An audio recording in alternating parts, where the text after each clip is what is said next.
This call is now being recorded. Entonces, pues bueno, ahí en el campus, de hecho, déjalo por aquí así, de carrerón. ¿Y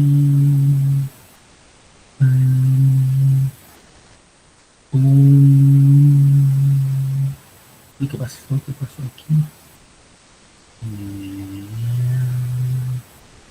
Eso.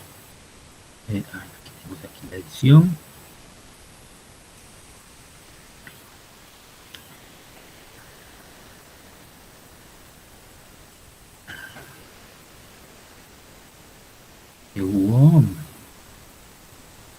Bueno, esto es lo que va a aparecer, eso es lo que les debe aparecer a ustedes en el campus. Algunos recursos, está el enlace de un libro,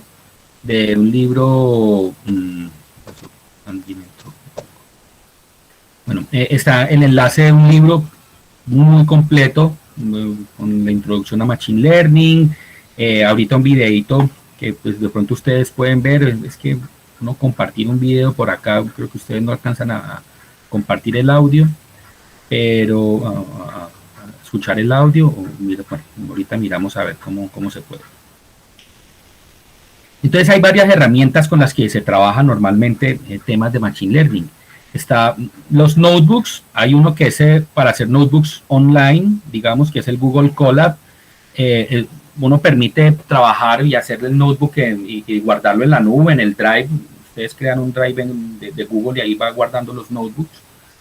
Entonces casi que cuando ustedes ejecutan y entran a hacer el Google Colab, ahorita lo vamos a ver, él crea un ambiente virtual, tiene un computador ahí, ustedes incluso, eso tiene la opción de que ustedes quieren ejecutar ahí tareas que requieren alto nivel de procesamiento, ustedes pueden activar un GPU para que les corra eso y muela datos pues mucho más eficiente. Y el Google Colab está para ejecutar código en Python. O si ustedes lo quieren hacer de manera local, está Jupyter. A mí me gusta mucho Jupyter, pero vamos a trabajar en Colab. Vamos a trabajar lo que viene en Colab. Conda, y bueno, Jupyter y Conda, uno los trabaja casi que juntos. Conda, o Anaconda o Miniconda, pues uno con eso maneja un poco los ambientes, porque a veces uno tiene que, dependiendo también de las cosas, que uno no empieza a instalar cosas y uno instala paquetes y paquetes y paquetes y versiones y termina después uno dejando, sí, como que todo sea compatible cuando uno está corriendo las cosas ahí, que se hagan compatibles entre sí. Los ambientes de ejecución son, digamos, muy beneficiosos, ¿no? Y bueno, y algunas librerías, como la de SciPy, que es como para SciPy y NumPy, son dos librerías muy potentes para manejar datos numéricos, arreglos, matrices, y hacer una gran cantidad, pues, como operaciones matemáticas. El Scikit-learn, Scikit-learn es una librería muy, de aquí vamos a trabajar muchas cosas de Machine Learning. Entonces ellos tienen ahí implementados algoritmos para hacer, para trabajar árboles de decisiones, o el algoritmo K-means, o uno puede trabajar ahí también, y creo que también máquinas de soporte vectorial, o hacer algunos temas de regresión. Están los cursos de Coursera. Pues hay otras librerías que son también muy poderosas, como la TensorFlow o PyTorch, Keras. Ahorita debería ponerlas acá. Keras es muy buena, sobre todo para trabajar temas de redes neuronales. Trabaja un poco como encima del TensorFlow. Entonces, digamos que son herramientas ahí, son librerías con las que pues, vamos a estar ahí trabajando por los lados. Esas, ¿no? Las yo no sé si alcancemos a hacer algo con TensorFlow o con Keras. Pero seguramente que sí vamos a hacer algunos ejercicios aquí con el Scikit-learn. Kaggle es como una plataforma en donde hay como varias competencias, o se ponen retos de computación, y con muchos, hay como disponibilidad de conjuntos de datos para el que quiera pues asumir alguno de los retos que se ponen ahí. Y también digamos que ahí ustedes podrían probarse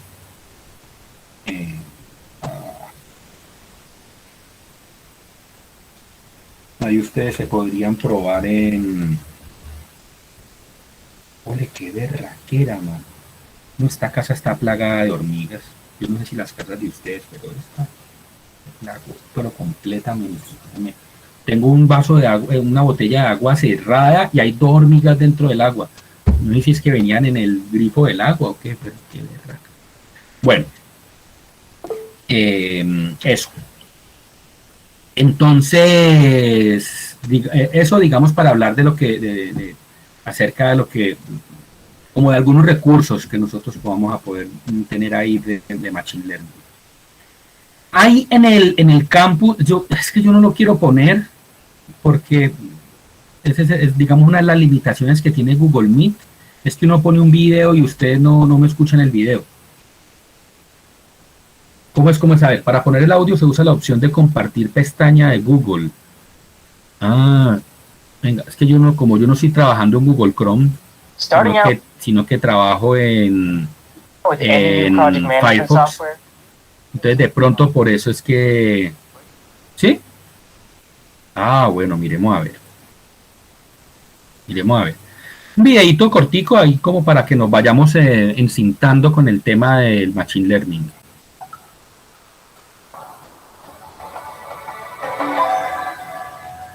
Vamos a ver.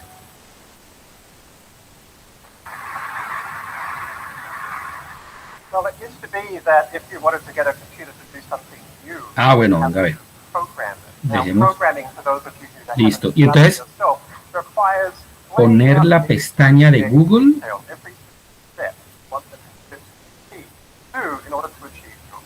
O sea, pongo una pestaña. A ver. O sea, abro una pestaña con Google. Ah, venga a ver, venga a ver. ¿Volveré a presentar? Ya. Una ventana. Ya. Listo. Ah, esta gente sabe mucho. Esta gente sabe mucho, hermano. La gente sabe mucho, hermano.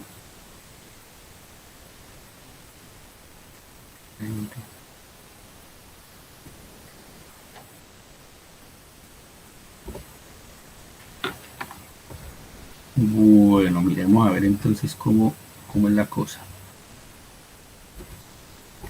Ah, bueno. Entonces, si yo vengo aquí en Google Meet y le digo compartir, le digo una ventana. Como aquí mi pantalla no se puede compartir.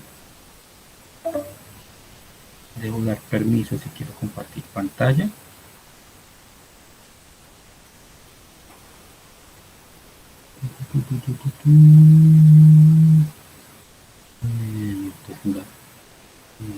La pantalla.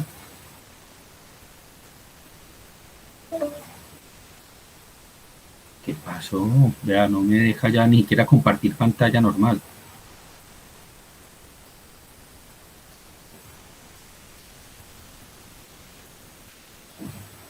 Qué cosa tan extraña.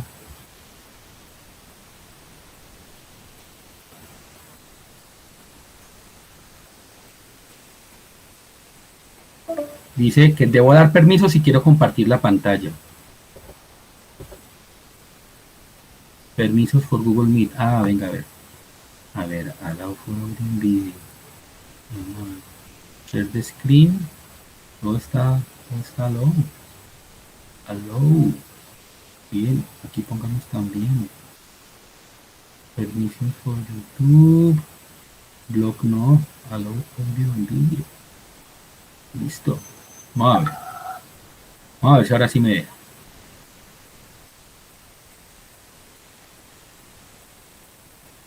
Listo, vamos a ver.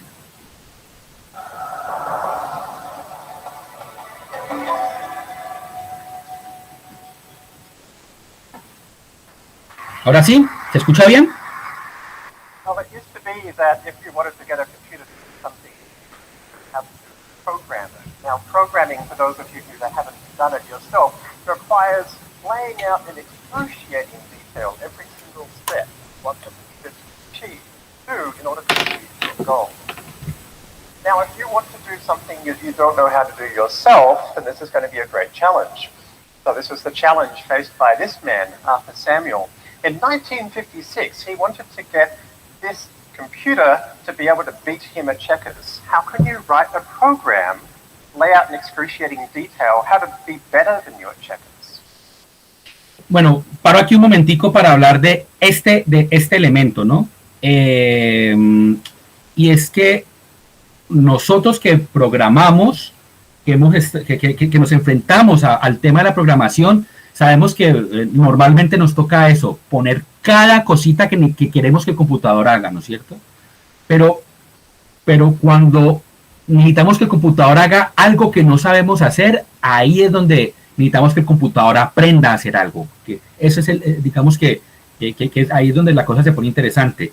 Y entonces, esta idea del tipo de hacer un computador, hacer un programa que sea mejor que él mismo jugando a las damas chinas, es muy interesante. ¿Ya? Entonces, digamos ahí como para mirarlo bien. So he came up with an idea.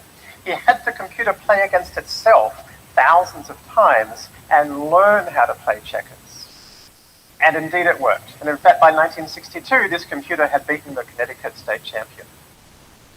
So Arthur Samuel was the father of machine learning, and I have a great debt to him because I am a machine learning practitioner. I was the president of Kaggle, a community of over 200,000 machine learning practitioners. Kaggle puts up competitions to try and get them to solve previously unsolved problems, and has been successful hundreds of times. So from this vantage point, I was able to find out a lot about what machine learning can do in the past, can do today, and what it could do in the future. Perhaps the first big success of machine learning commercially was Google. Google it is possible to find information by using a computer algorithm. And this algorithm is based on machine learning. Since that time, there has been many commercial successes of machine learning. Companies like Amazon and Netflix use machine learning to suggest products that you might like to buy, movies that you might like to watch. Sometimes it's almost creepy. Companies like LinkedIn and Facebook sometimes will tell you about who your friends might be, and you have no idea how it did it. And this is because it's using the power of machine learning. These are algorithms that have learned how to do this from data rather than being programmed by hand. This is also how IBM was successful in getting Watson to beat the two world champions at Jeopardy, answering incredibly subtle and complex questions like this one. This is also why we are now able to see the first self-driving cars. If you want to be able to tell the difference between, say, a tree and a pedestrian, well, that's pretty important. We don't know how to write by hand, but with machine learning, this is now possible. And in fact, this car has driven over 1 million miles without any accidents on regular roads. So we now know that computers can learn. And computers can learn to do things that we actually sometimes don't know how to do ourselves, or maybe can do them better than us. One of the most amazing examples I've seen of machine learning happened on a project that I ran at Kaggle, where a team run by a guy called Geoffrey Hinton from the University of Toronto won a competition for automatic drug discovery. Now, what was extraordinary here is not just that they beat all of the algorithms developed by Merck, or the international academic community, but nobody on the team had any background in chemistry or biology or life sciences, and they did it in 2 weeks. How did they do this? They used an extraordinary algorithm called deep learning. So important was this that, in fact, this success was covered in the New York Times in a front page article a few weeks later. This is Geoffrey Hinton here on the left-hand side. Deep learning is an algorithm inspired by how the human brain works. And as a result, it's an algorithm which has no theoretical limitations on what it can do. You give it, and the more computation time you give it, the better it gets. The New York Times also showed in this article another extraordinary result of deep learning, which I'm going to show you now. It shows that computers can listen and understand. Now, the last step that I want to be able to take in this process is to actually speak to you in Chinese. Now, the thing there is we've been able to take a large amount of information from many Chinese speakers and produce a text-to-speech system that takes Chinese text and converts it into Chinese language. And then we've taken an hour or so of my own voice, and we've used that to modulate the standard text-to-speech system so that it would sound like me. Again, the results are not perfect, There are in fact quite a few errors. 结果并不完美。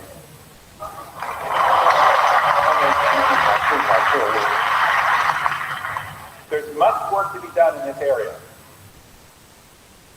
在这方面有很多工作要做。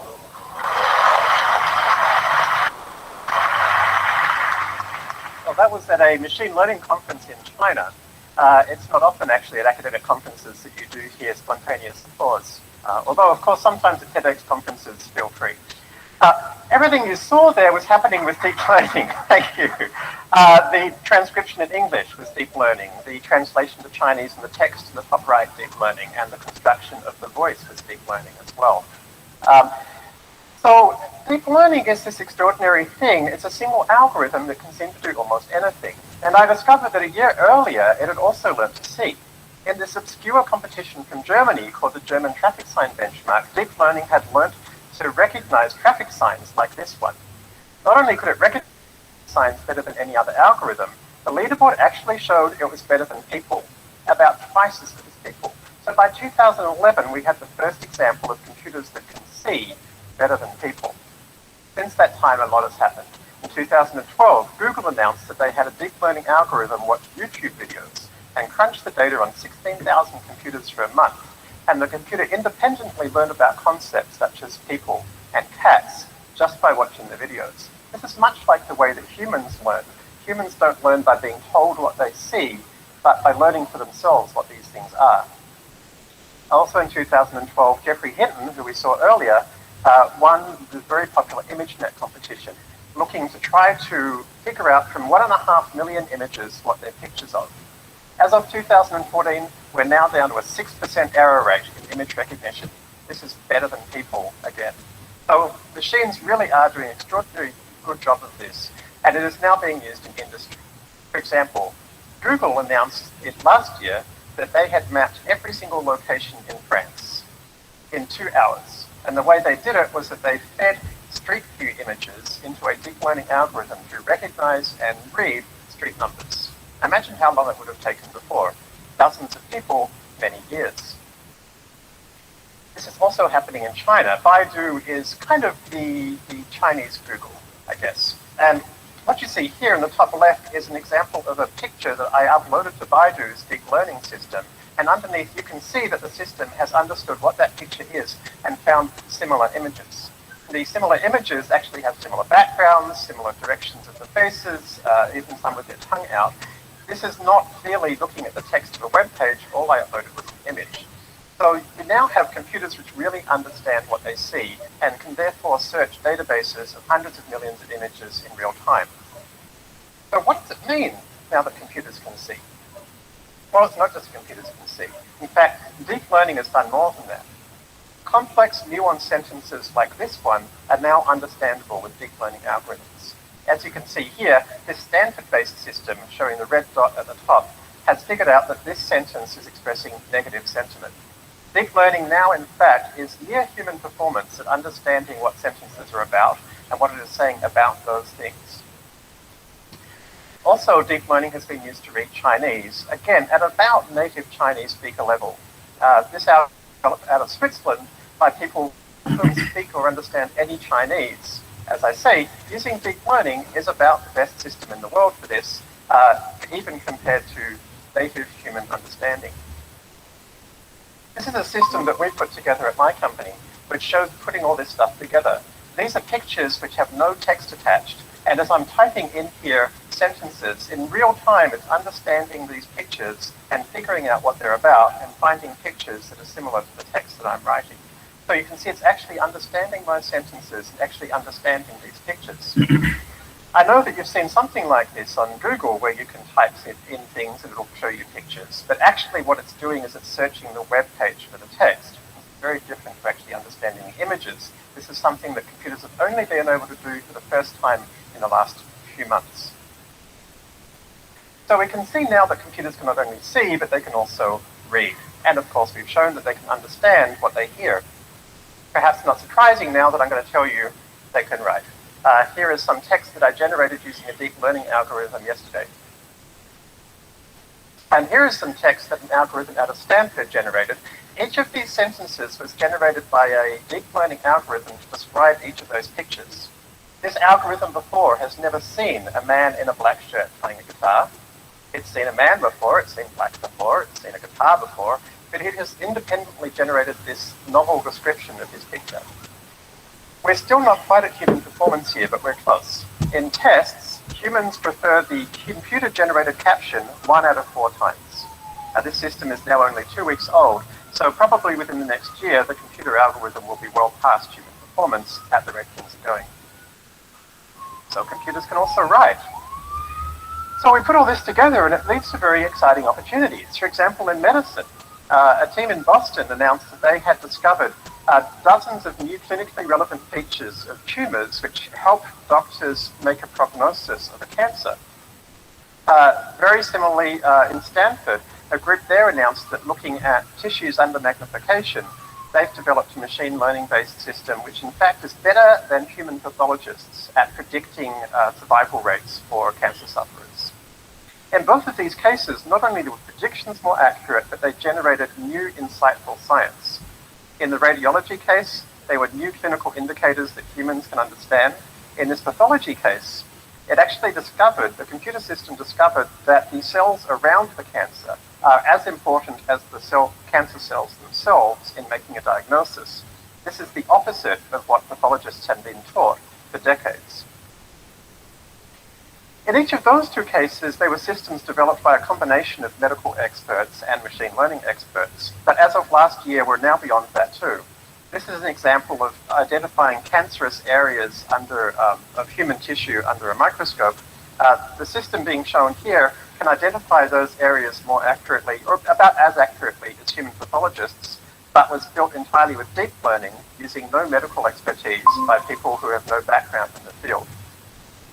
Similarly here, this neuron segmentation, we can now segment neurons about as accurately as humans can, but this system was developed with deep learning using people with no previous background in medicine. So myself, as somebody with no previous background in medicine, I seem to be entirely well qualified to start a new medical company, which I did. Profe, se apagó el video. I'm terrified of doing it, but the theory seemed to suggest that it ought to be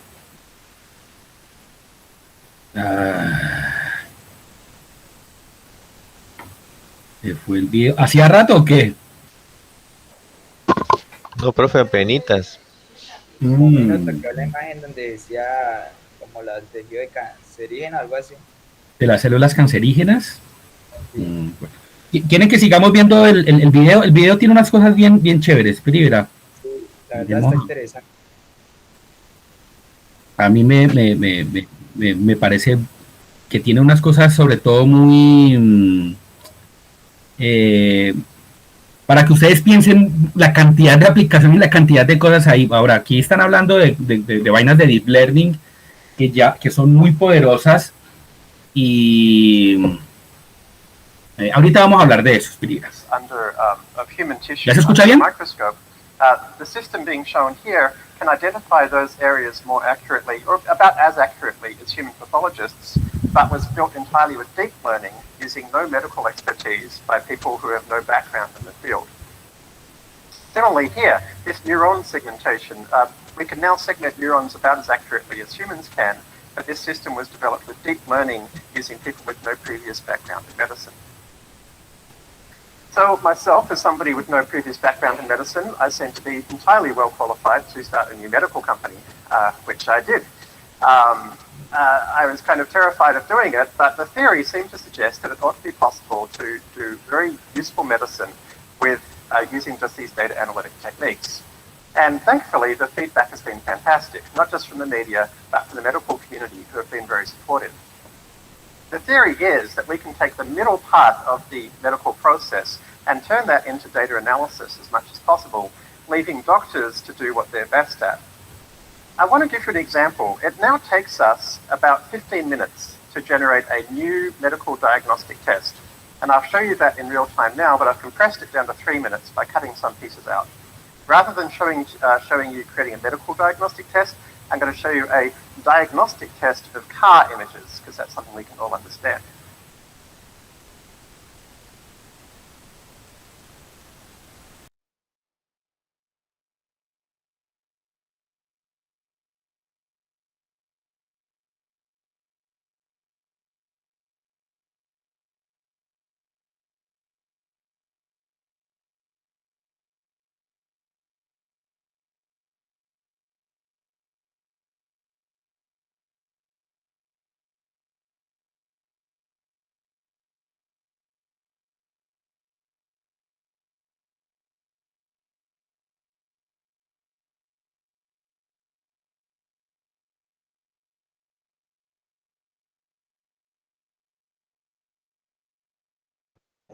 Hasta el profesor se congeló.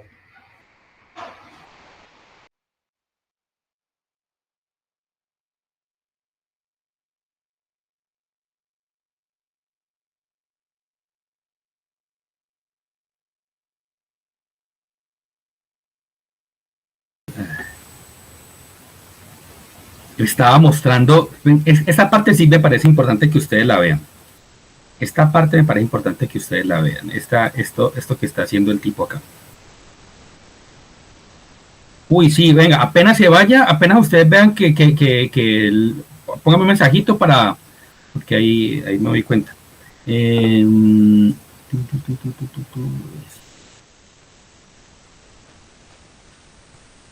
Es que esta parte a mí me parece muy areas that interesante. are interesting. So here, the computer has successfully found areas of, for example, angles. So as we go through Mira, this, mira. Eso viene desde aquí. and I want to create something that can split them into the angle of the photo that's being taken. So these images are entirely unlabeled.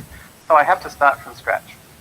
With our deep learning algorithm, it can automatically identify areas of structure in these images. So the nice thing is that the human and the computer can now work together. So the human, as you can see here, is telling the computer about areas of interest, which it wants the computer then to try and use to improve its algorithm.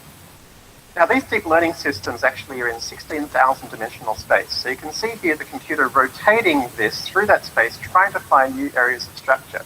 And when it does so successfully, the human who's driving it can then point out the areas that are interesting. So here, the computer has successfully found areas of, for example, angles. So as we go through this process, we're gradually telling the computer more and more about the kinds of structures we're looking for. You can imagine in a diagnostic test, this would be a pathologist identifying areas of mitosis, for example, or a radiologist indicating potentially troublesome nodules. And sometimes it can be difficult for the algorithm. In this case, it's got kind of confused. The fronts and the backs of the cars are all mixed up. So here we have to be a bit more careful, manually selecting these fronts as opposed to the backs, and then telling the computer that this is a type of group that we're interested in. So we do that for a while, we skip over a little bit, and then we train a machine learning algorithm based on the 100 things, and we hope that it's gotten a lot better. You can see it now started to fade some of these pictures out, showing us that it already is recognized. ¿Me volví a ir? Ahí estoy. Bueno, creo que ahí estoy todavía. Ah, bueno. Recognizing how to understand some of these itself. We can then use this concept of similar images. And using similar images, you can now see the computer at this point is able to entirely find just the fronts of cars. And so at this point, the human can tell the computer, okay, yes, you've done a good job of that. Sometimes, of course, even at this point, it's still difficult to separate out groups. In this case, even after we let the computer try and rotate this for a while, we still find that the left sides and the right sides pictures are all mixed up together. So we can again give the computer some hints, and we say, okay, try and find a projection that separates out the left sides and the right sides as much as possible using this deep learning algorithm. And giving it that hint, okay, it's been successful. It's managed to find a way of thinking about these objects that separated out these together. So you get the idea here. This is a case not where the computer is being replaced by a machine. The human is being replaced by a computer, but where they're working together. What we're doing here is replacing something that used to take a team of 5 or 6 people about 7 years, and replacing it with something that takes 15 minutes for one person acting alone. So this process takes about 4 or 5 iterations. You can see we now have 62% of our 1.5 billion images classified correctly. And at this point, we can start to quite quickly grab whole big sections, check through them to make sure that there's no mistakes. When there are mistakes, we can let the computer know about them. And using this kind of process for each of the different groups, we're now up to an 80% success rate in classifying the 1.5 million images. And at this point, it's just a case of finding the small number that aren't classified correctly and trying to understand why. And using that approach, by 15 minutes, we get to net 97% classification rates. So this kind of technique could allow us to fix a major problem, which is lack of medical experts in the world. The World Economic Forum says that there's between a 10x and a 20x shortage of physicians in the developing world. And it would take about 300 years to train enough people to fix that problem. So imagine if we can help enhance their efficiency using these deep learning approaches. So I'm very excited about the opportunities. I'm also concerned about the problems. The problem here is that every area in blue on this map is somewhere where services are over 80% of employment. What are services? These are services. These are also the exact things that computers have just learned how to do. So 80% of the world's employment in the developed world is stuff that computers have just learned how to do. What does it mean? Well, it'll be fine. It'll be replaced by other jobs. For example, there'll be more jobs for data scientists. Well, not really. It doesn't take data scientists very long to build these things. For example, these 4 algorithms were all built by the same guy.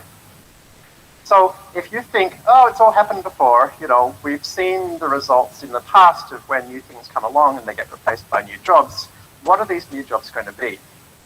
It's very hard for us to estimate this because human performance grows at this gradual rate. But we now have a system, deep learning, that we know actually grows in capability exponentially. And we're here. So currently we see the things around us and we say, oh, computers are still pretty dumb, right? But in 5 years' time, computers will be off this chart. So we need to be starting to think about this capability right now. We have seen this once before, of course, in the we saw a step change in capability thanks to engines. The thing is, though, that after a while, things flattened out. There was social disruption, but once engines were used to generate power in all the situations, things really settled down. The machine learning revolution is going to be very different to the industrial revolution, because the machine learning revolution, it never settles down. The better computers get at intellectual activities, the more they can build better computers to be better at intellectual capabilities. So this is going to be a kind of change that the world has actually never experienced before. So your previous understanding of what's possible is different. This is already impacting us. In the last 25 years, as capital productivity has increased, labor productivity has been flat, in fact, even a little bit down. So I want us to start having this discussion now. I know that when I often tell people about this situation, people can be quite dismissive. Well, computers can't really think, they don't emote, they don't understand poetry, we don't really understand how they work. So what?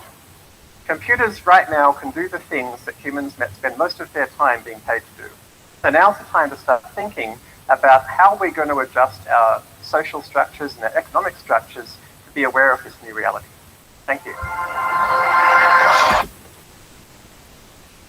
Bueno. Con ese video yo les quería mostrar un poco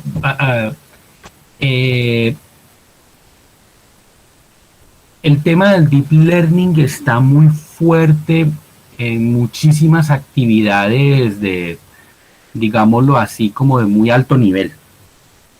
¿Ya?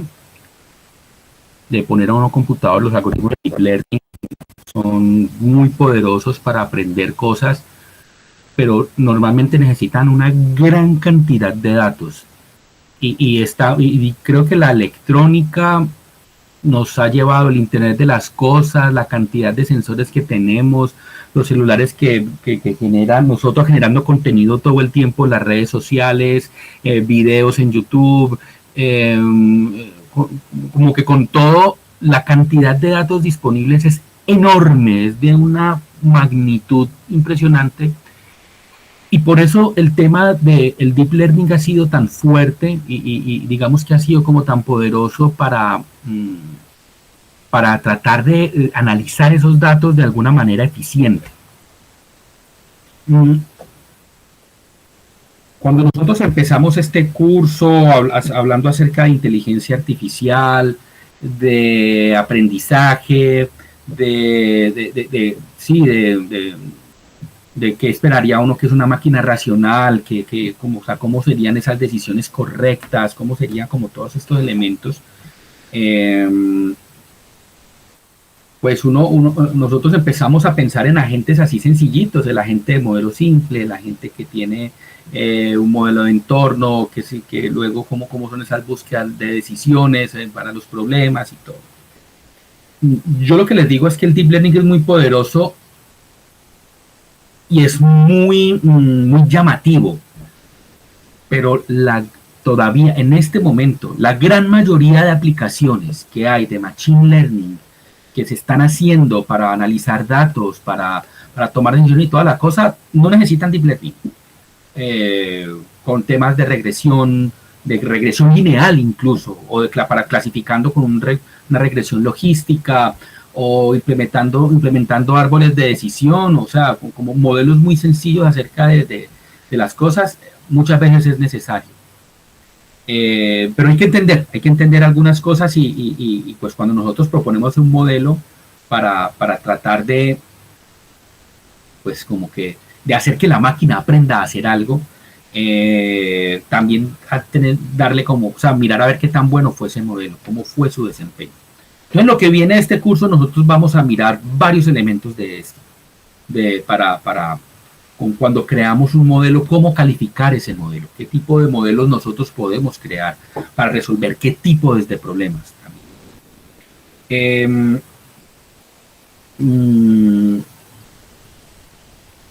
Voy a arrancar con lo que viene aquí. Bueno, dos cositas que les voy a decir. Vayan explorando. Espera, voy a compartir mi pantalla ahora sí.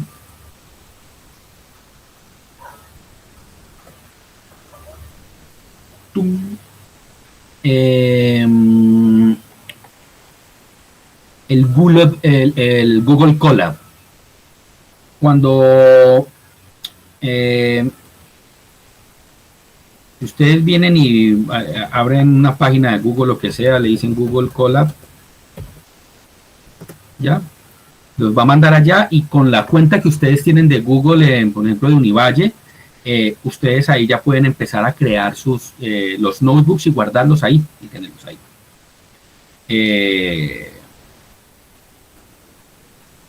Entonces, por ejemplo, yo ya tenía algunos notebooks, bueno, en mi cuenta de Gmail, aquí de la cuenta de la universidad. Yo estaba aquí como mirando como una introducción, que incluso aquí tienen los notebooks o sea, Google Colab básicamente es como una herramienta para hacer los notebooks, y los notebooks son básicamente una manera que uno le permite ir ejecutando código en Python de manera como paso a paso, ¿no? Como ir viendo qué es lo que uno va haciendo. Y vea, o sea, aquí está de una vez en Colab, si sea un estudiante o un científico de datos también, un investigador en inteligencia artificial, esto le hace, o sea, esta herramienta a ustedes les ayudará mucho. Entonces, básicamente, ¿qué es lo que uno hace en Colab? Uno importa librerías y uno va ejecutando código en Python. Uno pone aquí de pronto, tengo tal cosa, yo puedo imprimir alguna cosa, lo que sea. Uno ejecuta, ya sea dándole clic aquí en Run Cell o con Shift Enter, ustedes pueden ejecutar las cosas. O ustedes pueden importar datos, por ejemplo, y luego empezar a revisarlos. Ustedes han subido algunos datos y ustedes, hay algunas librerías que son muy potentes para hacer eso. Entonces, uno puede empezar a mirar partes de algunos datos. Bueno, hay una gran cantidad de elementos aquí como que les recomiendo que ustedes vayan mirando, que ustedes creen de una vez, cuando ustedes empiezan a hacer, digamos, a ejecutar aquí, crean básicamente como la opción de ejecutar notebooks en Colab. Cuando ustedes van a abrir su drive, el drive de su correo, a ustedes les va a aparecer una carpetica en donde van a tener los notebooks de Colab. Ustedes los pueden compartir ustedes los pueden trabajar en equipo, por ejemplo. Entonces, son recursos que ustedes pueden compartir y varios de pronto pueden estar ahí actualizando eso. Cuando ustedes están trabajando en Colab, él aquí hace como una instancia. Entonces, vea que él aquí tiene un uso de disco, en donde tiene algunos datos ahí, tiene un uso de RAM. Ustedes pueden ver aquí, con este clic, qué archivos ustedes pueden tener acá. Y él aquí ha cargado casi que un sistema operativo. Y tiene aquí una gran cantidad de elementos, pues, como ese sistema operativo. Entonces,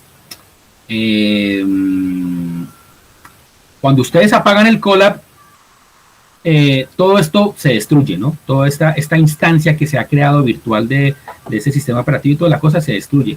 Se guarda el notebook que ustedes hicieron, pero si ustedes subieron datos y los guardaron en alguna de las carpetas que están por acá, esos datos luego se van a perder, les digo. Lo que no se pierde es el notebook, ya este sí se va a mantener, si ustedes lo van modificando.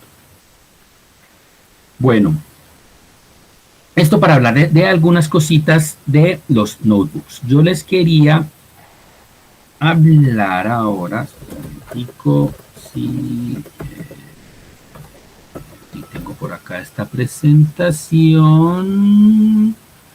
si no la tengo acá, entonces, bueno, por aquí está este libro, pues está muy poderoso, donde habla acerca de aprendizaje supervisado, no supervisado, y aquí están las cuentas que he pagado y toda la cosa. Yo les quería era mostrar esto. Este es el que vamos a ver, esta presentación. Esta es una presentación de un profesor de la Universidad Nacional, el profesor Fabio González, como introducción a lo que vamos a ver ahora de Machine Learning. Entonces, como para empezar a hablar del tema, yo les voy a...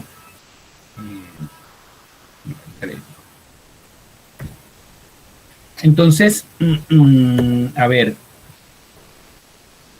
nosotros, la idea, o sea, con el aprendizaje de máquina, lo que nosotros vamos a tratar de hacer, o con las máquinas, lo que nosotros tratamos de hacer es resolver problemas. Y los problemas que nosotros podemos resolver con las máquinas, como ustedes vieron en el video, los computadores son muy buenos,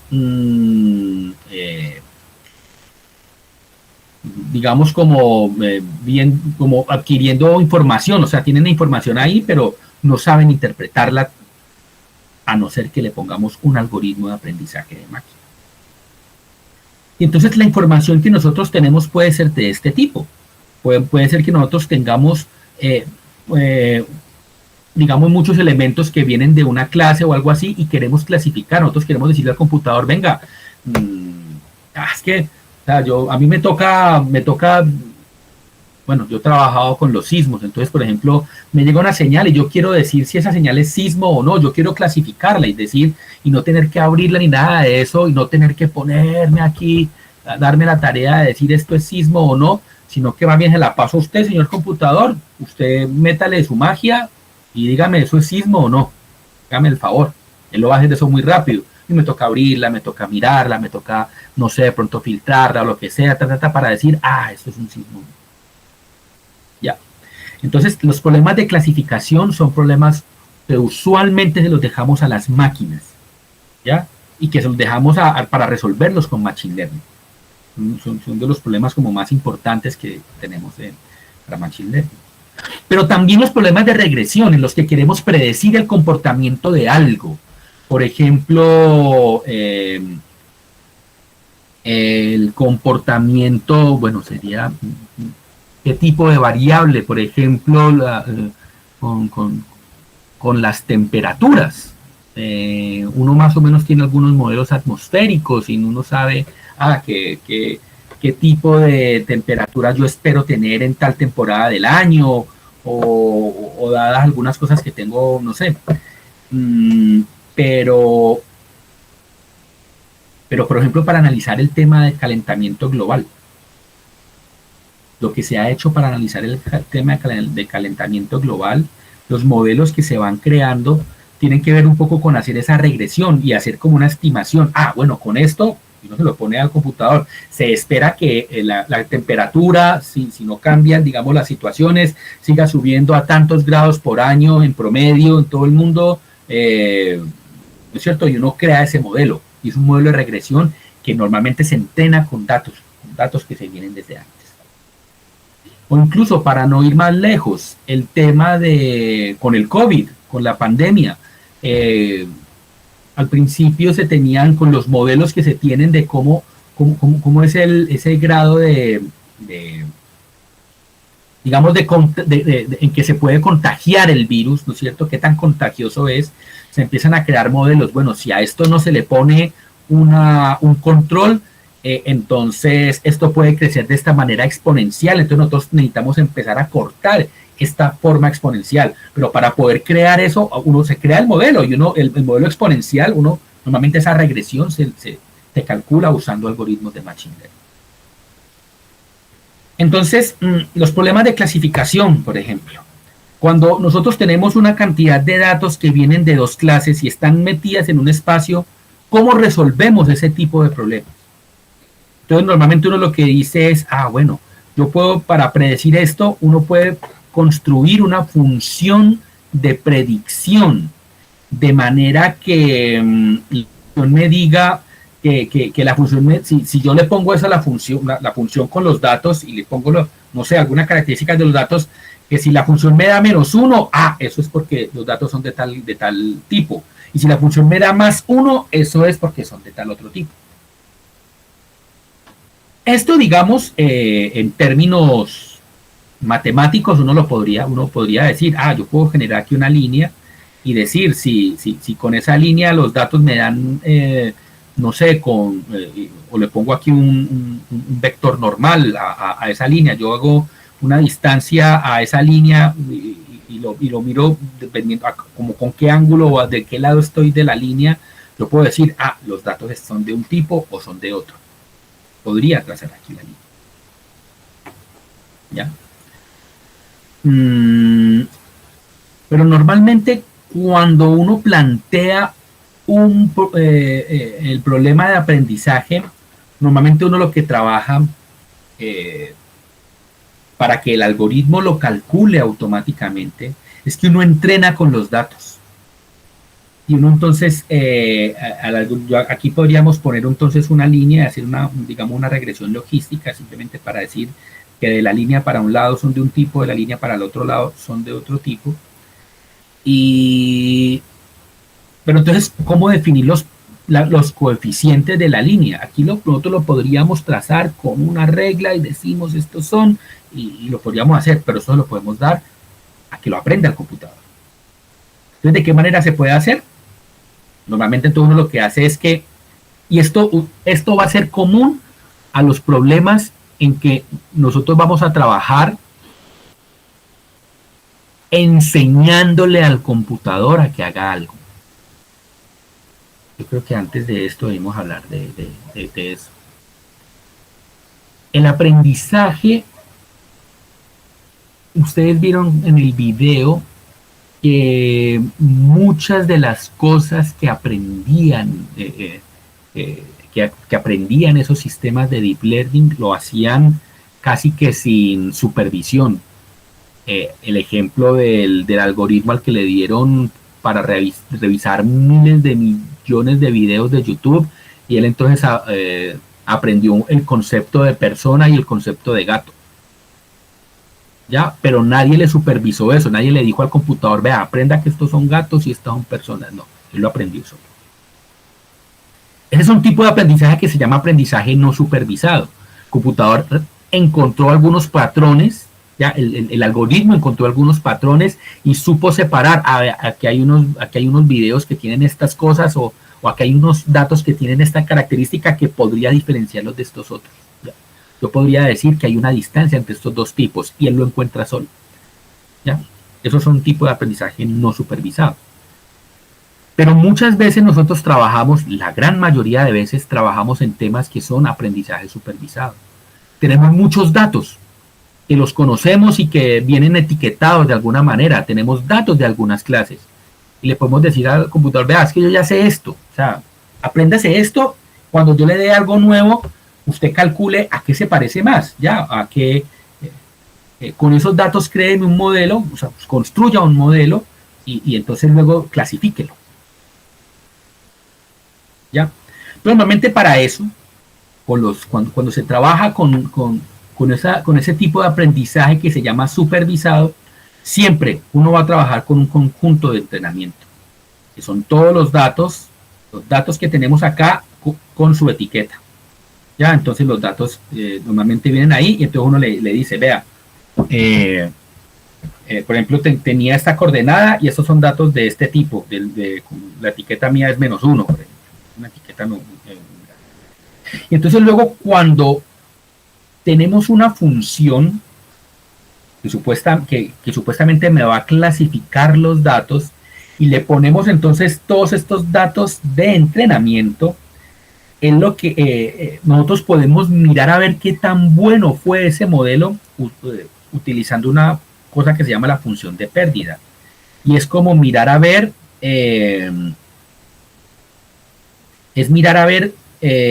para todas las, digamos, con los datos que yo he entrenado,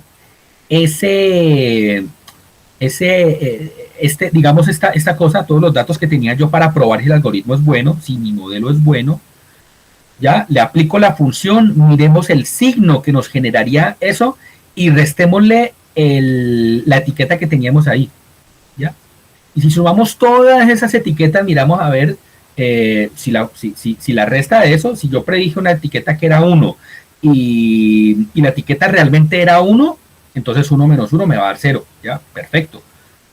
Pero si algunos no me van a dar 0, hay uno que clasificó mal, van a haber varios que van a clasificar mal. Entonces ahí eso empiezan a sumar. Eso es lo que llamamos función de pérdida. ¿Cuántas veces el algoritmo se equivocó? Ya. La cantidad de veces que se equivoca el algoritmo. ¿Ya? Entonces, si nosotros, por ejemplo, tenemos un algoritmo, ¿ya? En donde nos va a decir, por ejemplo, que, venga, cuando tengo mis datos por acá, de pronto puedo, miren que aquí este color azul me dice que, normalmente en este color azul, el modelo que yo tengo tiene una función de pérdida muy bajita. O sea que el modelo de pronto es muy bueno para clasificar entre este lado y entre este otro lado, pero de pronto no tan bueno para clasificar entre este y este otro. Pero eso es propio de los datos, porque los datos vienen separados, uno de este lado de acá, el otro de este lado de acá. Los datos no vienen de acá, ni vienen de acá.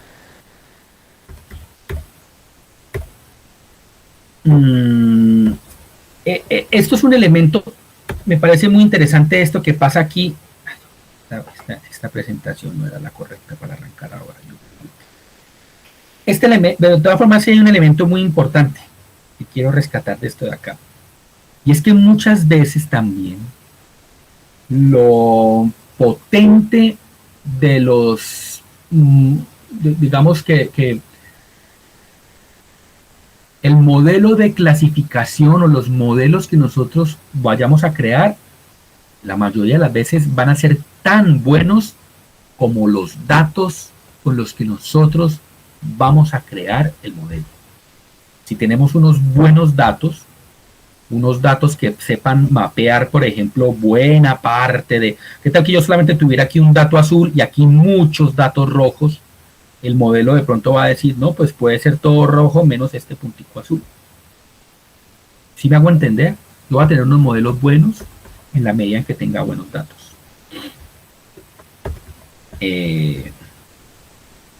Normalmente,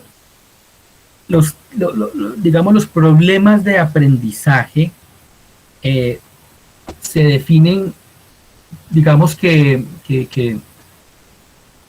van a estar condicionados por la calidad de los datos que le vayamos a dar. Van a estar condicionados un poco por eso. No, yo creo que yo por esta presentación no debería haber arrancado es con esta otra. Y ya por acá otra. Era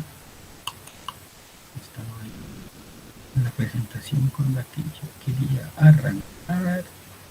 Era... ¿Dónde la tenía? Esta no era.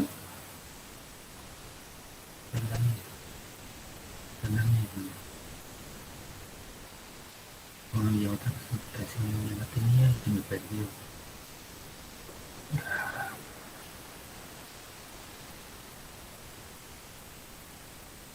Se me embolató. Se me embolató. Bueno. Listo, no importa. Entonces nosotros podemos saber, para cuando tenemos un problema de clasificación, y vamos a empezar a hablar por ahora solamente de los problemas de clasificación,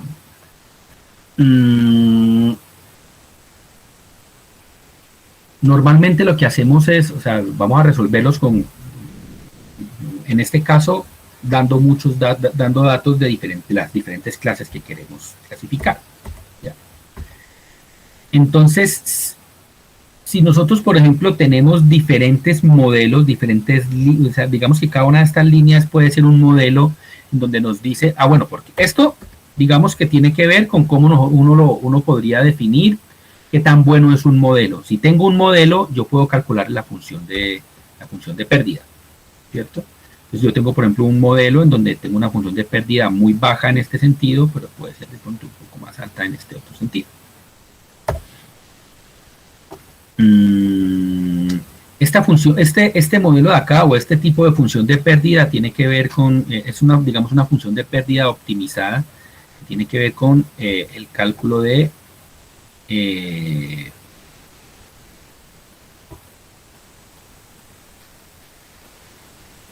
bueno, esto es con el error del cuadrado, el error al cuadrado. Cuando nosotros calculamos, o sea, hay dos maneras de calcular esta función de pérdida, que es simplemente restando los elementos y se divide por 2, porque si la etiqueta era 1 y yo predije un -1, pues 1 menos -1 me daría 2. Entonces, pues se divide entre 2 para decir, vea, ahí me equivoqué en 1. ¿Ya? Entonces, por eso se divide. Aquí digamos que sería una resta de punto a punto, no estaría, digamos que esta es la que se llama la pérdida L1, pero cuando hablamos de las pérdidas al cuadrado, son a veces unas mejores, digamos una mejor medida.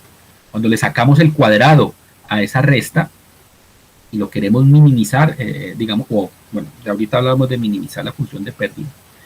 Cuando hablamos de el error al cuadrado, muchas veces nos presenta mejor, digamos, que en dónde es bueno este algoritmo clasificando. ¿Ya? Entonces, lo que normalmente uno hace es que si yo tengo un modelo, yo puedo tener un modelo y entonces le calculo la función de pérdida. ¿Ya? Tengo un modelo y calculo la función de pérdida. Cuando nosotros vamos entonces a tener este problema, tenemos el problema de que necesitamos crear un modelo que clasifique dos cosas. Lo podemos poner como para, digamos, en términos del aprendizaje, verlo como desde el lado de, bueno, vamos a optimizar, vamos a crear un modelo, vamos a hacer que el computador construya un modelo, pero para encontrar cuál es el mejor modelo, lo podemos ver como un problema de optimización. Y el problema con el que nos vamos a enfrentar es minimizar la función de búsqueda, la función de pérdida. Entonces, de nuevo, si tengo un modelo, yo le puedo calcular la función de error, la función de costo, qué pena. Tengo un modelo, le puedo calcular la función de costo. Y yo lo que puedo hacer es que yo puedo crear un modelo y le calculo finalmente cuál es esa función de costo, ¿no? Cuántas veces se ha equivocado ese modelo. Entonces, si yo quiero que el computador aprenda o yo quiero crear algo que automáticamente me encuentre un modelo razonable para ese problema, yo puedo definir entonces minimizar esa función de costo. Entonces, el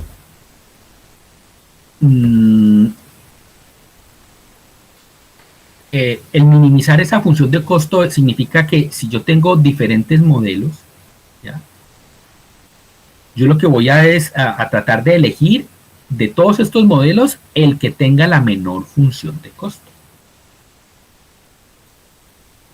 uno podría pensar que el computador podría generar muchos modelos aleatorios en ese espacio, calcular las funciones de costo y elegir el que mejor sea, el que mejor nos dé. Pero, si ustedes recuerdan sus cursos de cálculo, hay una manera muy, muy, muy chévere de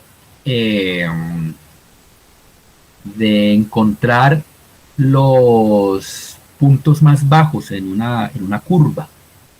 Nosotros normalmente aquí lo que podemos tener es como una especie de curva. Uno podría pensar que aquí, en esto, podría haber como un lugar en el que seguramente los modelos, cuando estén cercanos a este, van a tener la menor función de costo.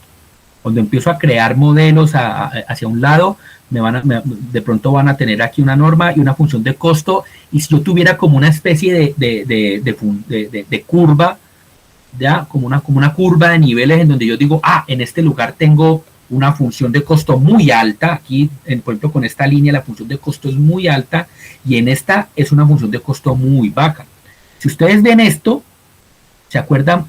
Es muy parecido a esa cosa de las superficies cóncavas y convexas, que con los gradientes, el gradiente es esa como esa clave que nos daba el cálculo de varias variables para nosotros encontrar cuál era el mínimo en una curva, ¿ya?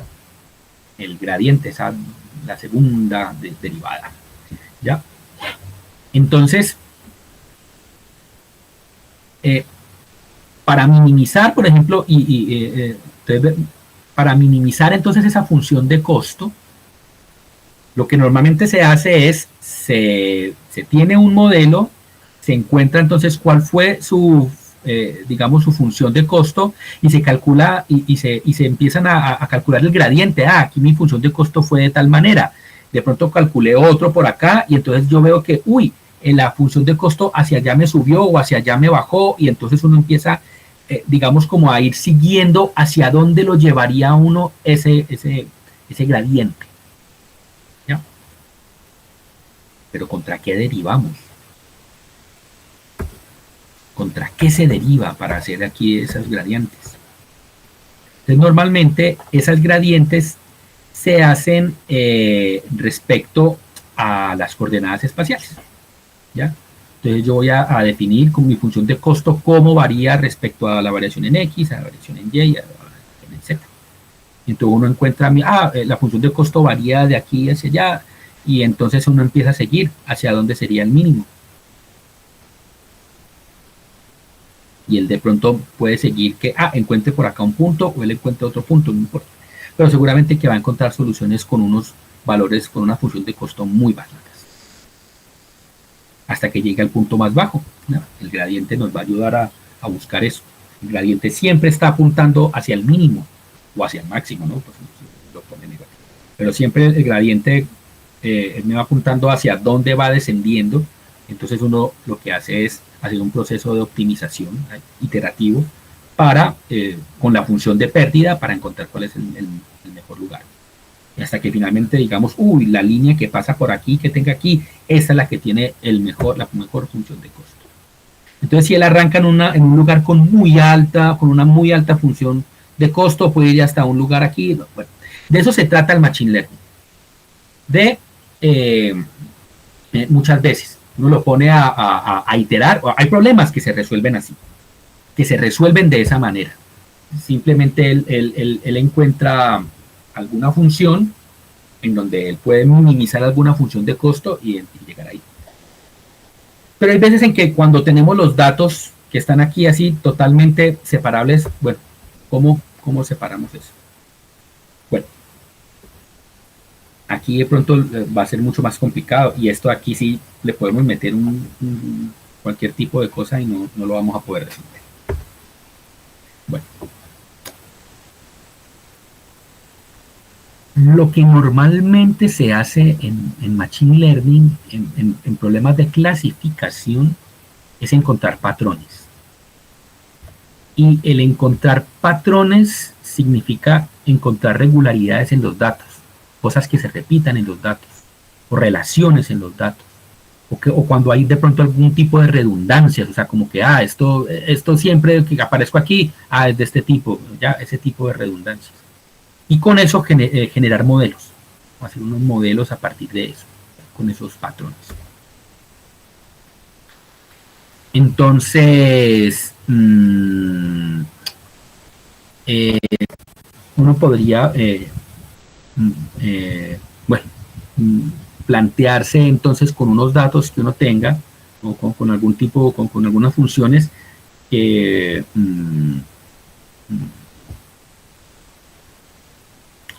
diferentes funciones o algo así, o diferentes etiquetas o algo, o darle, digamos, aquí algunas etiquetas con mis datos para que aprenda funciones booleanas, ¿ya?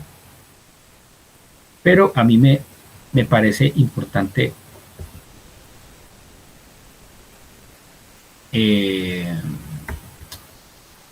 ver aquí un tema que tiene que ver con los patrones.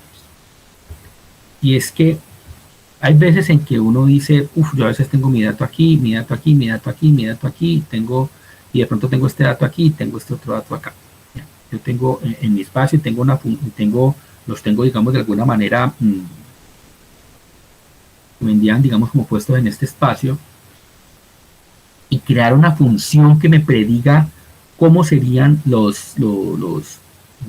digamos, algo que me prediga el tipo de datos, muchas veces va a depender del tipo de patrones que nosotros le hemos dado al sistema, ¿no? Hay una pregunta que se hace aquí, ¿qué es un buen patrón? Algo que me prediga un tipo de relación lineal, o de pronto una función así como suavecita, que sea fácil de pensar, o unos datos en donde me tenga que inventar una función así como con una curva bien forzada, que son buenos patrones. Estos de aquí, tienen como problema, ¿no? O digamos que si yo tengo una función que sea de este tipo, en donde y siempre los va a predecir muy bien, vean, esta función amarilla.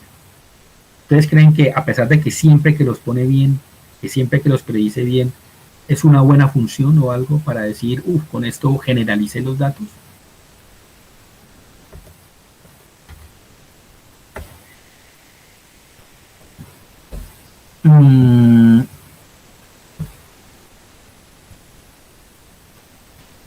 Bueno, con los problemas de clasificación, con los tipos de datos que nosotros le podemos dar y con lo que nosotros quisiéramos que nos resuelva,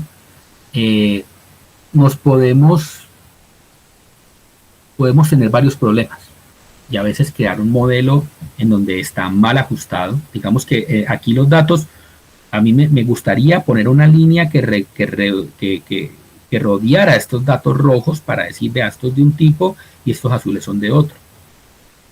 Pero si digamos que mi modelo no era capaz de hacer eso, sino que solamente tenía capacidad de hacer una línea para separar los datos, pues digamos que es un modelo que no está ajustado, está mal ajustado, está subajustado.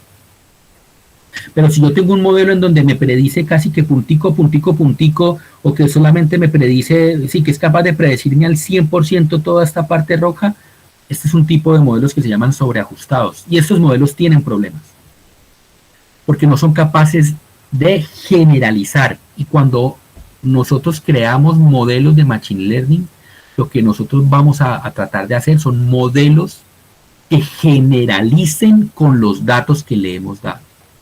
Un ajuste apropiado es de este tipo, a pesar de que él prediga mal, de que él, por ejemplo, predijo aquí, él no fue capaz con este dato rojo, no lo metió dentro de la curva de los que estaban aquí, pero puso aquí la mayoría. Lo que me dice es que cuando yo tengo un dato nuevo, si yo tengo un dato nuevo, lo más probable es que los datos van a ser parecidos a estos. Va a ser muy poco probable que yo tenga un dato que se acerque de pronto a esto de pronto fue una anomalía de los datos. Y lo mismo puede pasar con estas X que están por acá metidas y que él clasificó como si fueran del tipo rojito. A pesar de esto, eso es un modelo muy general y me va a decir, si yo tengo un dato que está aquí dentro de esta superficie, lo más probable es que sean del tipo rojo. ¿Ya? cuando hacemos modelos de Machine Learning, nosotros tratamos de clasificación.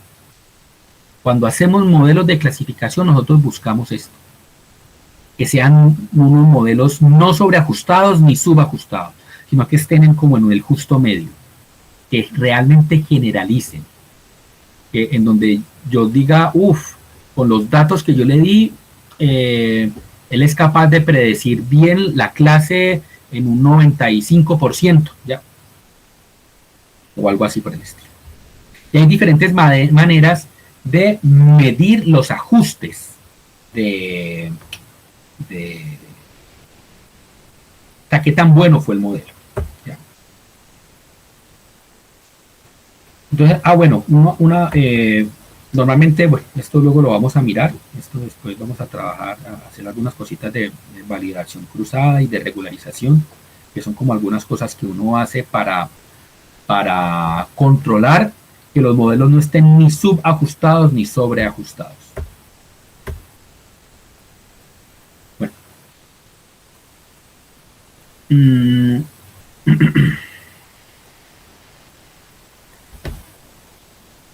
Bueno, aquí dije muchas cosas y como de manera muy desordenada. Yo me disculpo con ustedes, yo creo que yo voy a, de esta clase me voy a llevar la lección de que esta presentación la debo preparar yo, no trabajar con esta de acá porque me enredo. Esta la preparó el profesor Fabio para, digamos, y que él tenía muy claro qué era lo que él quería hacer, lo que quería, de pronto era para otras cosas, pero yo sí me quería sacar de esta presentación el tema de los tipos de aprendizajes, que son el tema del aprendizaje supervisado, el no supervisado, que son como de qué se trata y cuáles son los problemas fundamentales que tratan de resolver esos tipos de aprendizaje. El aprendizaje supervisado, básicamente, lo que trata de hacer es encontrar una función que relacione una gran cantidad de entradas con un conjunto de salidas. Y normalmente trabajamos este aprendizaje supervisado con problemas de clasificación o de regresión. El problema fundamental del aprendizaje supervisado es encontrar una función que relacione entradas con salidas. Por ejemplo, aquí yo tengo todas estas imágenes. Y esta imagen, yo le tengo aquí una etiqueta que dice, esto es un 0. Esto aquí, esto es un 0, esto es un 0. Ya.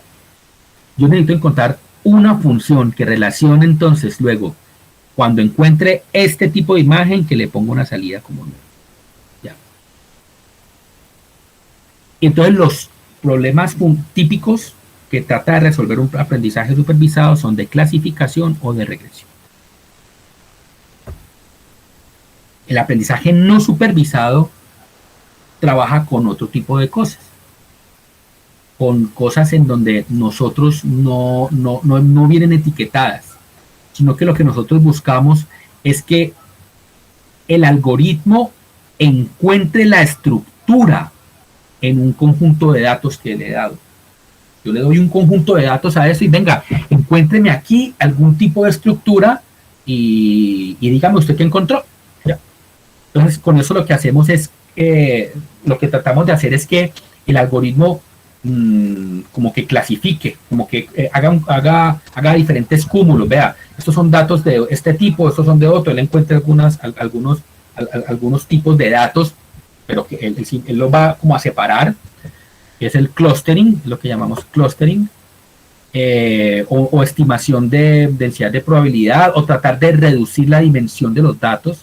¿Ya? Compresión de datos también eso también se hace con aprendizaje no supervisado. Y esto lo usamos cuando no existen etiquetas digamos, en las muestras que tenemos, ¿ya? Ahora, si tenemos algunas muestras que tienen etiquetas, entonces ahí ya podemos hablar de un aprendizaje que se llame semisupervisado. Es como decir que, te voy a dar todas estas cosas, pero estas tres, mira, te voy a decir de una vez, estas tres que te doy acá tienen tal etiqueta. Eso es, digamos, el aprendizaje no supervisado.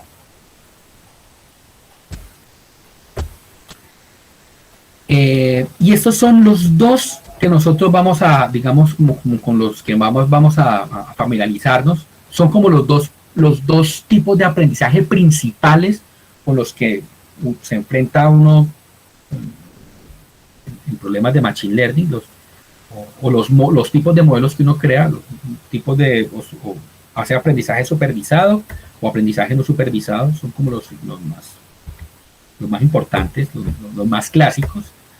Está también el aprendizaje por activo o que se llama como de refuerzo, el aprendizaje con refuerzo. Normalmente lo que uno hace es que pronto el contexto es como que en un ambiente uno pone un agente o algo a hacer algunas cosas y uno aquí lo que tiene que hacer es definir una política que de alguna manera le diga a la gente o a lo que está haciendo algo en ese ambiente, ¿ya? A la gente, vea, eso que hizo, bien hecho, buen chico. Eso es un aprendizaje activo, ¿ya? O aprendizaje el reinforcement learning. Entonces uno lo que hace es que la gente no sabe, uno no le dice a la gente si ha hecho una buena decisión o no. O sea, la gente hace cosas ahí, pero cuando hace algo, uno después de pronto le da un premio o le da un castigo, ¿ya? Entonces aquí lo que hay que encontrar es eso, cómo definir las políticas para premiar o castigar a la gente. Entonces, digamos que eso es lo que tiene que ver como de los tipos principales de aprendizaje. De nuevo, vamos a trabajar aquí en esto, aprendizaje supervisado, para ver lo que es clasificación. Yo creo que alcanzamos a ver algo de regresión. Aquí de regresión. Pero más pronto con que veamos algunas cosas de clasificación, que es lo que vamos a ver, nos vamos a defender muy bien. Y en aprendizaje no supervisado, vamos a hacer seguramente vamos a hacer algún ejercicio de clustering, ojalá que alcancemos con algoritmo K-means. Y bueno, y eso, sí yo no creo que lo vayamos a ver. Este es otro tipo de aprendizaje que ya es con volúmenes de datos muy grandes, que es como que vaya aprendiendo en línea, ¿ya? Entonces, como que los datos van pasando una sola vez. La idea aquí es extraer la cantidad máxima de información de datos con el mínimo número de pasos por nuestro algoritmo. Pero esto se hace cuando tenemos una gran cantidad de datos y necesitamos alguna tipo de estrategia. Bueno,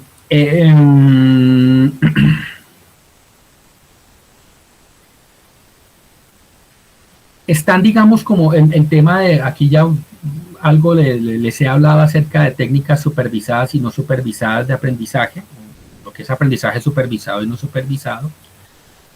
Que el aprendizaje supervisado normalmente lo usamos para problemas de clasificación o de regresión, es lo normalmente que se usa.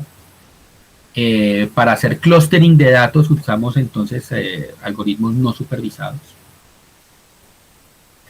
Y también se usan a veces técnicas de machine learning para representar datos. Entonces, normalmente para hacer clasificación del vecino más cercano, o bueno, hay digamos que algunas técnicas representativas que nos ayudan para el aprendizaje, que tiene que ver con crear árboles de decisiones, o hacer grafos, o las reglas de asociación, qué tipo de reglas de asociación como para representar aquí relaciones entre los datos.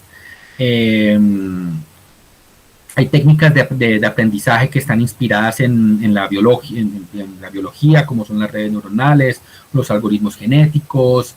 Hay algoritmos, digamos, de aprendizaje de máquina que tienen un componente estadístico muy alto, como son las máquinas de soporte estadístico muy alto, como son las redes bayesianas. O todo lo que tenga que ver con bayesiano tiene una parte estadística muy alta, y K-means, cuando veamos que hace parte del aprendizaje no supervisado, tiene una parte estadística muy fuerte, digamos que es muy importante. A mí me gusta mucho esta parte de las máquinas de soporte vectorial, me parece que que eso es como una, pues me pareció muy interesante, ya, no a todo el mundo le parece, a mí me pareció interesante porque combina algunas cosas que tienen estadística, pero es un truco como muy de álgebra lineal, lo que hicieron aquí con este tema de las máquinas de soporte vectorial, que básicamente como mandar los datos a otras dimensiones, representar los datos en otro tipo de dimensiones para luego en esas dimensiones crear algún algoritmo que los pueda clasificar mejor. Y bueno, esto digamos para decir algunas técnicas representativas para hacer digamos lo que serían el aprendizaje de máquina, de los árboles de decisión, el clustering basados en grafos o las reglas de asociación. Y bueno, y ahí está el libro que ya les puse. Esto digamos que era como una introducción a lo que era digamos los tipos de aprendizaje que vamos a ver. Es un aprendizaje supervisado y no supervisado. Y bueno, yo ahorita les voy a subir esa presentación, sobre todo para que ustedes le saquen provecho a la parte de los tipos de aprendizaje que hay, ¿no? Aprendizaje supervisado y no supervisado. En el libro que yo les puse, que ahí está en el campus,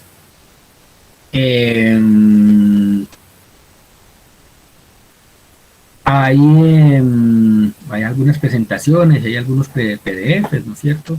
Esto es de un curso del MIT, este es un librito del MIT, ¿ya? Acerca de Machine Learning, de los problemas de clasificación. Bueno, aquí hay unas cosas, de problemas de regresión. Por ejemplo, eso es un problema típico de regresión que uno quiere resolver con Machine Learning, predecir, por ejemplo, el precio de un carro usado. Entonces, si uno tiene algunos atributos del carro y uno quiere predecir el precio, es encontrar una función tal que con estos parámetros de los atributos o algo así, ¿ya? Más algunas, no sé, algunas constantes o lo que sea, me pueda predecir el precio. Pero entonces vean que en la regresión, aquí nosotros vamos a predecir son valores continuos, no clases como tal, es diferente, ¿no?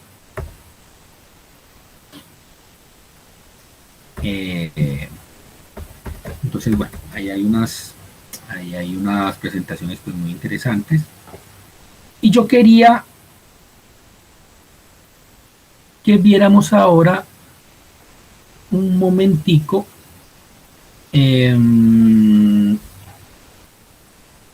una presentación para que empezáramos a ver el tema de los árboles.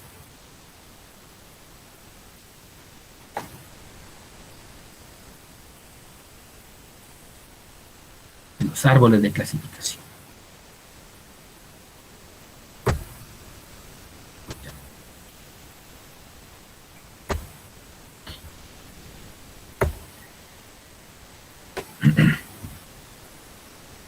¿Hasta aquí estamos bien o muy enredado?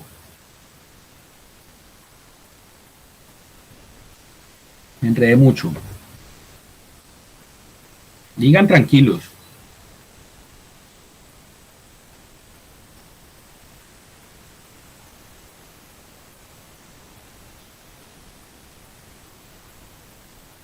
Bueno, espero no haberlos perdido todavía. Vamos aquí a hablar entonces ya en forma de lo que es clasificación. Con clasificación nosotros vamos a predecir etiquetas, ¿ya? Cuando hablamos de clasificación, lo que queremos hacer es decir, tratar de predecir una etiqueta, tratar de decir a qué categoría pertenece una cosa. Entonces, lo podemos ver así. El problema de clasificación tiene que ver con, bueno, cuando vamos a clasificar es construir un modelo basándose en un conjunto de datos de entrenamiento y algunos valores de un atributo de clasificación y luego pues, utilizar ese modelo para clasificar nuevos datos. Pero aquí estamos trabajando con datos de entrenamiento. O sea, estamos hablando de aprendizaje supervisado. ¿Qué diferencia hay entre clasificación y predicción?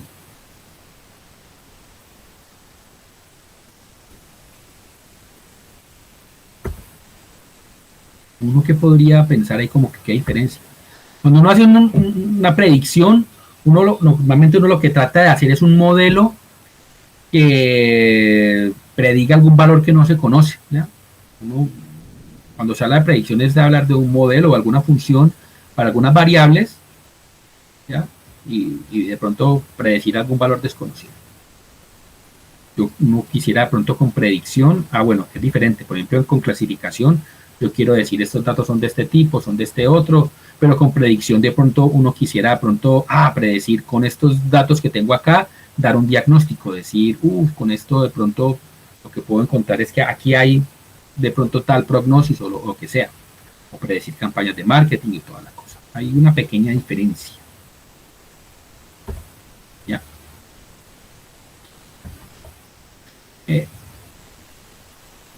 La clasificación, digamos que normalmente, como se hace, es muy similar a la experiencia de aprendizaje humano, y es que uno crea un modelo a partir de la observación, o sea, de revisar muchos datos, se analizan muchos datos para determinar algunas características. ¿Ya? Y los modelos de clasificación lo hacemos en dos fases, entrenamiento y prueba. Son como las dos fases, y estas dos fases son muy importantes. Y normalmente, cuando ustedes tienen una gran cantidad de datos, ¿ya? Uno normalmente con los que vamos a crear el modelo, lo saca, como que hay gustos. Hay gente que saca el 30% para el 70% para probar, para entrenar el modelo y el 30% aparte para probar. Hay gente que hace con el 80% de los datos entrena el modelo, con el 20% restante prueba el modelo. Digamos que hay gente que o hace 70-30 o 80-20, la 10. Gente que utiliza ahí como diferentes valores, pero ahí lo importante es sacar una gran cantidad de datos para entrenar y otras para probar a ver si eso que usted hizo. O sea, usted entrena con unos datos y le da las categorías. Luego usted prueba, usted dice, bueno, yo tengo estos datos con las etiquetas reales, se los voy a dar al modelo a ver si el modelo es capaz de predecirme esas etiquetas. Y con eso yo puedo evaluar si lo hace bien. El objetivo de la clasificación es uno crear un modelo que discrimine, digamos, qué características tienen los datos, algunas instancias, algunas características de estos datos, y que discrimine esas instancias de entrada en diferentes clases, ¿ya? A partir de los atributos que tienen ahí. Entonces, por ejemplo, yo quisiera clasificar, si yo tengo un cargo con tanta antigüedad y si tiene hijos, entonces él tiene una etiqueta. Digamos, entonces básicamente es, bueno, digamos que normalmente lo que se hace, y esto es para clasificación o para esto es común para todos los datos que nosotros estemos trabajando en aprendizaje supervisado. Tenemos unos datos que son, digamos, como los datos condicionantes, que son como las variables, normalmente se ponen como X, ¿no? Cada una de estas como de estos atributos de los datos, y al final tiene una etiqueta, digamos una parte que nos dice este dato que tenemos acá corresponde a tal clase o a tal otra.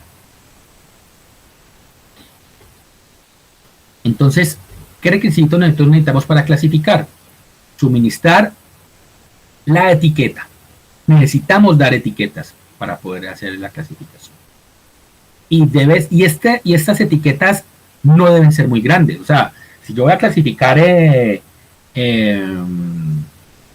normalmente clasifico entre 3, 4 clases, de pronto hasta 5, no sé. Pero, por ejemplo, clasificar la temperatura del día.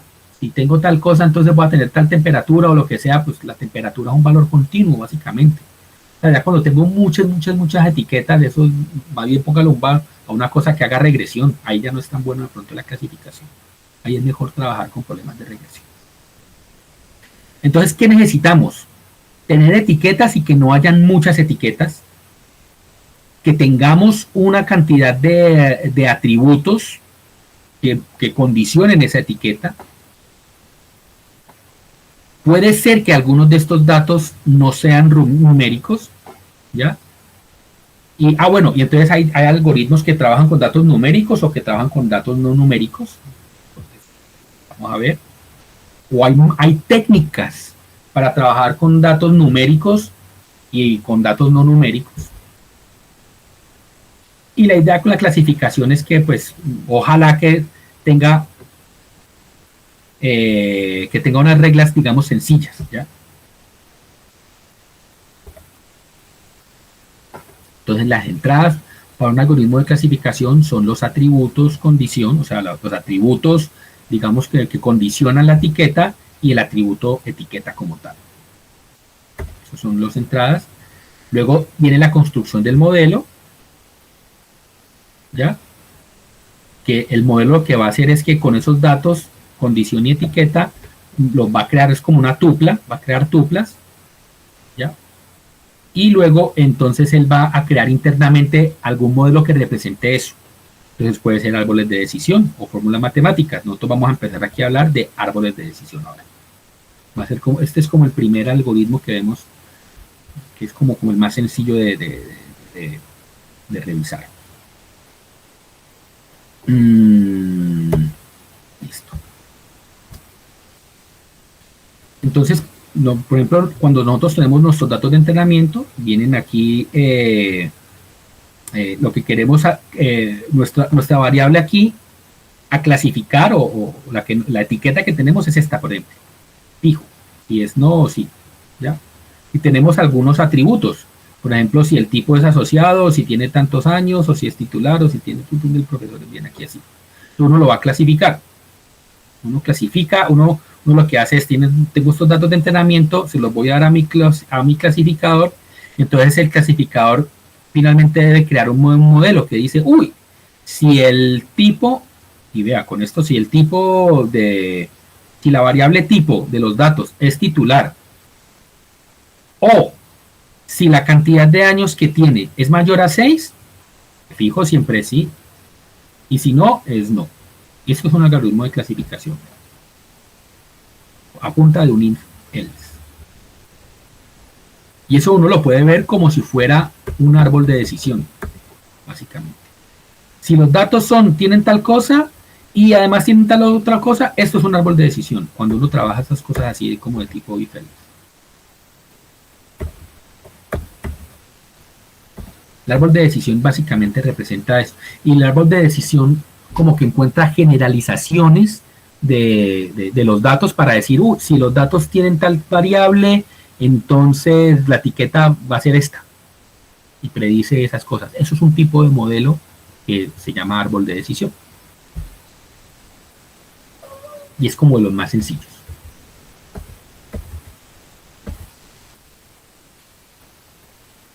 Después vamos a hablar de la matriz de confusión, porque esto necesita un rato para que lo hablemos, las matrices de confusión. Normalmente uno se confunde con la matriz de confusión. Un meme que hay por ahí que se trata de eso, como que, ya sé, a la matriz de confusión la llaman así porque uno queda confundido. Así por ahí los memes. La gente que trabaja en inteligencia artificial. Bueno,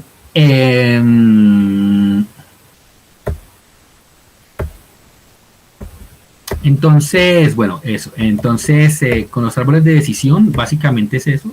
Uno lo que tiene es que tiene los datos y uno empieza de pronto a seleccionar algunas de los atributos de los datos para empezar a condicionar lo que podría ser la etiqueta. Entonces, la construcción de los árboles de decisión, uno lo puede ver como en dos fases. Primero está construir el árbol en donde todas las, digamos que todas las tuplas del conjunto de entrenamiento están en la raíz, y uno empieza entonces, a partir de algún atributo que se empieza a seleccionar, se empieza a dividir el árbol, ¿ya? Entonces se trabaja un atributo. Si tengo tengo este atributo, si el atributo es tal cosa, y se empieza, digamos, a crear el árbol. Se empieza a dividir recursivamente con base en ese atributo o en alguno de los otros que queda por ahí restante. Y luego se empieza a podar el árbol, y es a identificar y eliminar ramas que presenten ruido o que no entreguen alguna información. Entonces, por ejemplo, unos datos como estos. Yo quiero definir si el tipo me va a comprar o no. Y de pronto entonces yo tengo la edad es alta o media o baja, ¿ya? Son de alta, son viejitos o son adultos o son niños, ¿ya? ¿Estudia o no estudia? ¿Tiene un crédito aceptable o es excelente? ¿Ya? Con eso entonces el tipo me va a comprar o no. Entonces yo le voy a dar estas cosas con esto. Y tú le tengo esto al árbol. Entonces la idea es empezar a mirar a ver, con estos datos, empezar a encontrar a ver cómo sería entonces el árbol de decisión. Entonces el árbol de decisión puede ser, si el tipo es menor, y miremos a ver para los que son menores.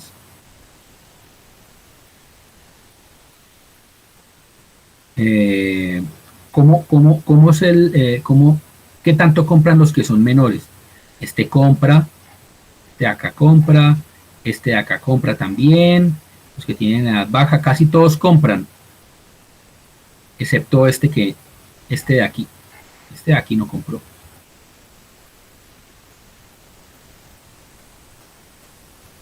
Sí o que no compró, vea. Y esto es un problema, vea. Dice baja, sí, excelente, y él no compró. Y este dice baja, sí, excelente, y sí compró.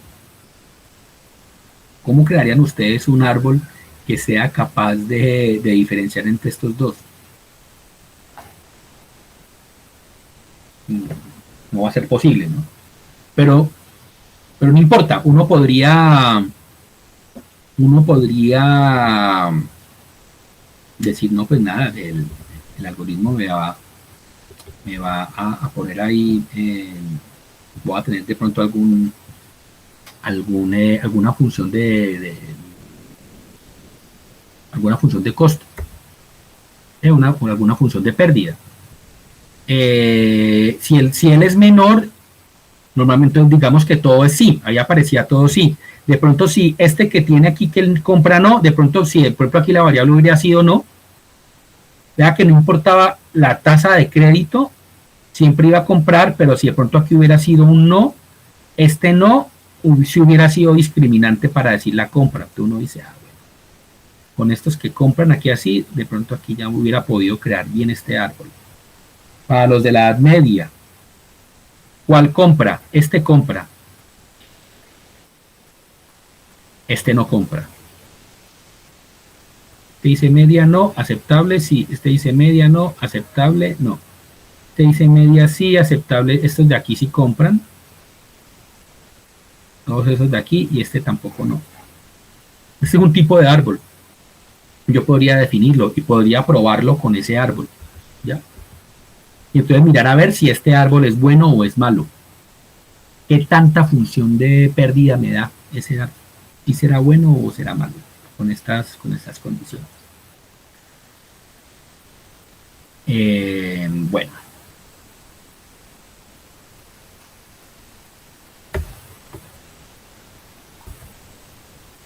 En la siguiente clase, nosotros vamos a empezar a hablar de cómo es la estructura del algoritmo, del árbol de decisión, cómo es ese algoritmo, y vamos a hacer un ejemplo, vamos a hacer un ejercicio de árbol de decisión. Nos vamos a concentrar solamente en árboles de decisión. Y si nos queda tiempo al final de la clase, vamos a hablar un poquitico de matriz de confusión. ¿Listo?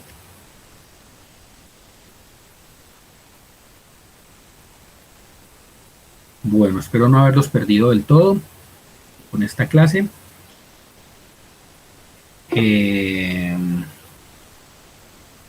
Bueno, muchachos, pues nada, faltan 5 para las 12. Vamos a dejar por ahora, vamos a dejar aquí.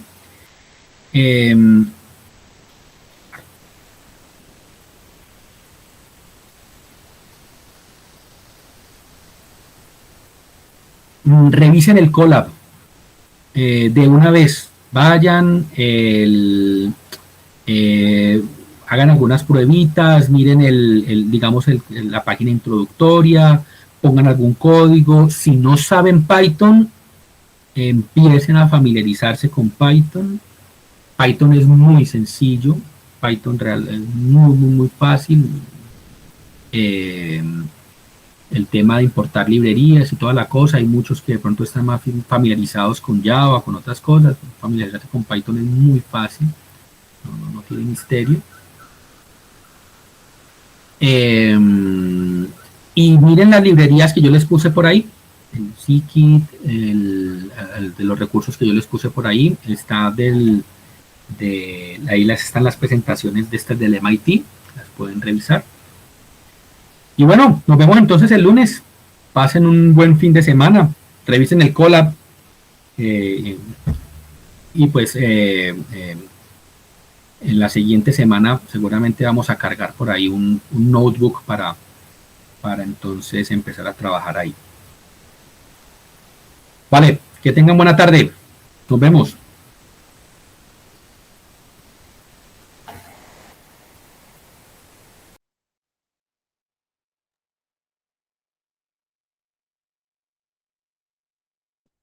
No paré la llamada, ¿verdad? Se me olvidó parar la llamada. Espera, a ver si soy capaz de pararla aquí.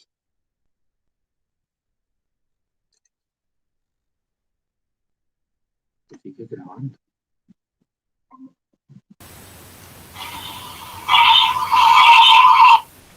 Esto sigue grabando. Me olvidó parar la grabación.